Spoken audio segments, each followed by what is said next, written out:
जी, आप कहाँ चले गए थे? आपको आने में बहुत देर लग गई। क्या करूं लाडो, इस तेज बारिश की वजह से मुझे कहीं पर भी अनाज नहीं मिल रहा था। फिर भी मैं दूर जाकर ये थोड़ा अनाज लेकर आया हूँ। इससे बच्चों का थोड़ा पेट भर जाएगा। ये बारिश तो रुकने का नाम ही नहीं ले रही। पिछले 4 दिनों से हमारे जंगल में लगातार तेज बारिश हो रही है। मैंने पूरा घर छान मारा, लेकिन घर में अभी थोड़ा भी अनाज नहीं है। अभी के लिए बच्चों को ये अनाज खाने दो। जब बारिश थोड़ी कम हो जाएगी तब मैं फिर से बाहर जाकर अनाज की खोज करूँगा। बल्लू जो अनाज लेकर आया था, बच्चे उस अनाज को खाने लगे। थोड़ी ही देर में सारा अनाज खत्म हो गया। मम्मी, मुझे और अनाज चाहिए। मुझे बहुत भूख लगी है। हाँ मम्मी, मुझे भी। बल्लू जी, हम तो और 1-2 दिनों तक बिना अनाज खाए रह सकते हैं, लेकिन हमारे बच्चे नहीं रह सकते। मैं एक काम करती हूँ, अभी बाहर जाकर कहीं से अनाज ढूंढकर लेकर आती हूँ। नहीं लाडो, अभी बाहर बहुत तेज बारिश चल रही है। तुम्हें उड़ने में परेशानी होगी, क्योंकि तुम्हारे पंख छोटे हैं और तुम्हारा बच्चों के साथ रहना बहुत जरूरी है।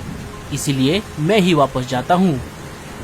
ठीक है बल्लू जी, लेकिन आप ज्यादा दूर मत जाना और घर वापस जल्दी आ जाना। मुझे और बच्चों को अकेले घर में डर लगता है। और हाँ, इस तेज बारिश में शिकारी पंछी शिकार की तलाश में घूमते रहते हैं, इसीलिए आप सतर्क रहना। हाँ लाडो, मैं मेरा ध्यान रखूंगा। चलो, अब मैं चलता हूँ। बल्लू अपने घर से निकल पड़ता है। हे ऊपर वाले, मेरे पति की रक्षा करना। मम्मी, मुझे बहुत डर लग रहा है। डरो मत बेटा, मैं हूँ ना तुम्हारे पास। मम्मी, मुझे बहुत भूख लगी है। लाडो ने घर में फिर से तलाश की। तभी उसे एक डिब्बे में थोड़ा सा अनाज मिल गया।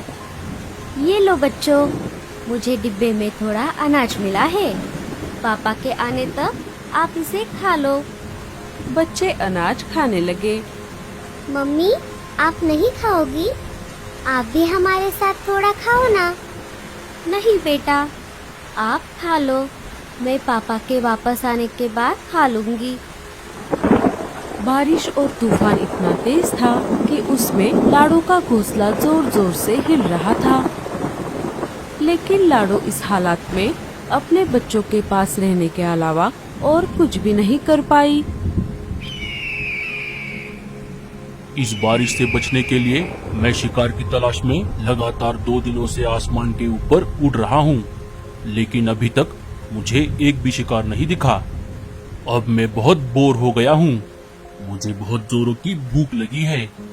लगता है अब मुझे नीचे जाकर बारिश में भीगना ही पड़ेगा। शायद नीचे मुझे कोई बढ़िया सा शिकार मिल जाए। भजिया गर्मा गरम, भजिया गर्मा गरम, मैं तो खाऊंगी इनको गर्मा गरम। चील आसमान से नीचे आ जाता है और मीनू मौसी के घोंसले के बाजू वाले टहनी पर जाकर बैठ जाता है। चलो, अब मुझे जल्दी से किसी हट्टे कट्टे शिकार की तलाश करनी होगी। अगर मुझे पूरा परिवार मिल गया, जिनमें बच्चे भी शामिल हो, फिर तो मजा ही आ जाएगा। मीनू मौसी खिड़की से शिकारी पंछी को देख लेती है। अरे बाप रे, शिकारी चील, ये भला यहाँ पर क्या कर रहा है? चल मीनू, अब तेरा ऊपर जाने का समय आ गया है। अरे वाह, ये खुशबू कहाँ से आ रही है? अरे बाप रे, बचाओ, मुझे मत मारो। मैं तो एक बूढ़ी चिड़िया हूँ, मुझे मारकर तुम्हें क्या मिलेगा? अरे चुप कर, मैं तुझे नहीं खाऊंगा। मैं तो बस ये खुशबू सुनकर आया था। ये तुम क्या बना रही हो? मैं तो गर्मा गर्म पकोड़े तल रही थी। अरे वाह, पकोड़े तो मुझे बहुत पसंद है। सुन रही बुढ़िया, अगर तू मुझे पकोड़े दे देगी तो मैं तुझे नहीं खाऊंगा। हाँ हाँ, ले लो, तुम ये सारे पकोड़े ले लो, लेकिन मुझे मत मारो। अरे वाह वाह वाह वाह, बुढ़िया तूने पकोड़े तो बहुत अच्छे बनाए हैं। और तुम डरो मत, मैं वैसे भी बूढ़े पंछियों को नहीं खाता, क्योंकि उनमें हड्डियों के अलावा कुछ भी नहीं मिलता। हाँ हाँ, ये बिल्कुल सही कहा तुमने। चील सारे पकोड़े खा लेता है।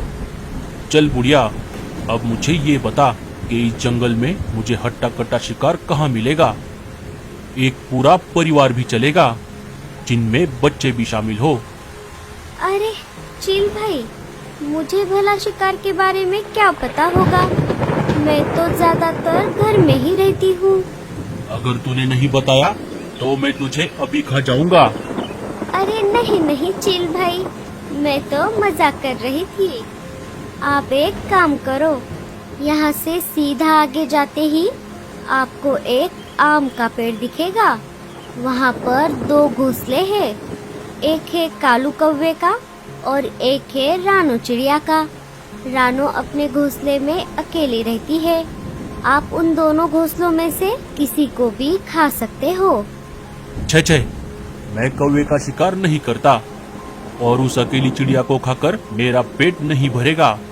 तुम कोई ऐसा घोंसला बताओ जिनमें छोटे छोटे बच्चे भी हो, और जल्दी करो, मुझे बहुत भूख लगी है। अरे बाप रे, अब मैं क्या करूं? अगर मैंने इसे नहीं बताया तो ये मुझे अभी खा जाएगा। अरे क्या हुआ, तुम कहाँ खो गई? चील भाई, आप एक काम करो, यहाँ से सीधा आगे जाकर आपको थोड़ी दूरी पर एक नदी मिलेगी। नदी को पार करते ही आपको वहाँ पर एक बरगद का पेड़ मिलेगा। उस पेड़ पर एक लाडो नाम के चिड़िया का घोंसला है। वो अपने पति और अपने 5 बच्चों के साथ वहाँ पर रहती है। उन्हें खाकर आपका पेट जरूर भर जाएगा चील भाई। हाँ, ये हुई ना बात। चलो, आज का बंदोबस्त तो हो गया। अब मैं चलता हूँ। तुमने मुझे पकोड़े खिलाए, इसके लिए तुम्हारा बहुत बहुत शुक्रिया।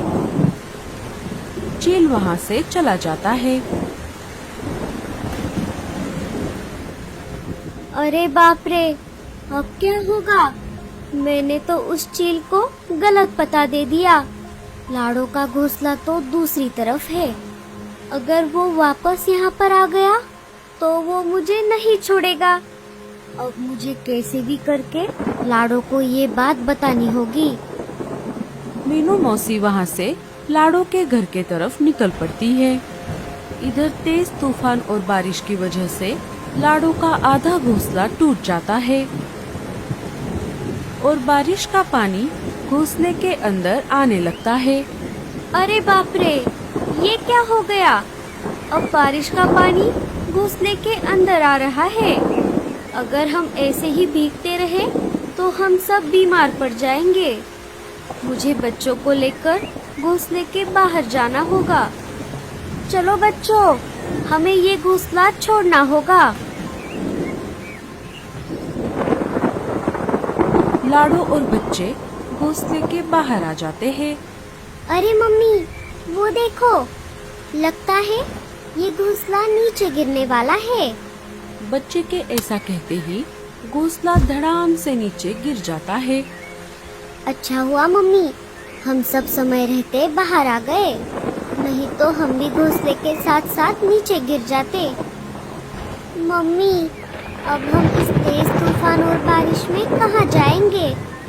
बच्चों, आप सब मेरे पीछे पीछे आ जाओ। मुझे हमें रहने के लिए एक अच्छी और सुरक्षित जगह पता है।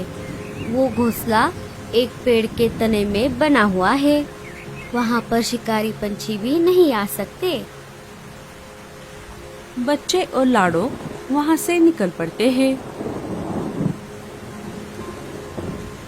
उनके जाते ही मीनू मौसी वहाँ पर आ जाती है। अरे बाप रे, ये सब क्या हो गया? मैंने तो चील को गलत पता बताया था। लगता है चील ने उन्हें ढूंढ लिया और पकड़कर यहाँ से ले गया। ये सब मेरी वजह से हुआ है। लाडो, बच्चों, बल्लू, मुझे माफ कर दो। अब मेरा भी यहाँ पर रहना ठीक नहीं है। मैं मेरे पुराने घोंसले के तरफ भी नहीं जा सकती। अब मुझे भी कोई दूसरी जगह ढूंढनी होगी। मीनू मौसी भी वहाँ से चली जाती है।